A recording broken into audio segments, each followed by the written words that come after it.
kayong magkwento. Yung sa ano, yung kwento ni ni Eric sa outreach, yung Bernardo Carpio. Dalawang tao kasi talaga yun. Oo. Tapos, nung, ito yan yung yan yung pader. Baka bundok. Yung bundok. Pader na lang muna. Kaya yung, mahirap yung bundok. Ayan, hindi yan yung pader, lumalapit. Guwaganyan. Si Bernardo, binabantayan niya na yan. Guwaganyan na yan. Tapos, napadaan si Carpio. Tol, anong ginagawa mo dyan, Tol? Teka, Tol, busy ako. Mag-org mates sila. Mag-org mates kasi sila. Dapat magkakamayan, di ba, pag-org mates? Tol, org mates tayo. Dapat magkamayan tayo. Hindi pwede, Tol. Hindi pwede. Tulungan na kita dyan, Tol. Tapos, nakaganyan sila. Doon sila nagkamay.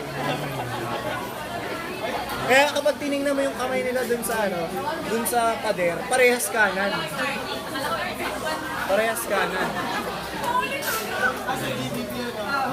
Yun na yun. Mali yung kinukwento ng isang tao lang. Alam mo bakit isang tao lang yun? Yung sinabi nila. Nagtitipid ng ink. Mas madali sabihin, isang tao lang siya. Kung gagawin mo yung dalawang tao po sila. Magkakaroon ng po. Pogi. Ay, Pogi.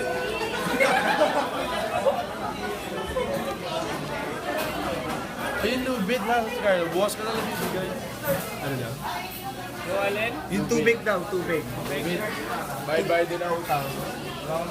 O yung bad tag. Oo, may design pa. Wait ka, mag-bag tag na. Benta na lang natin sa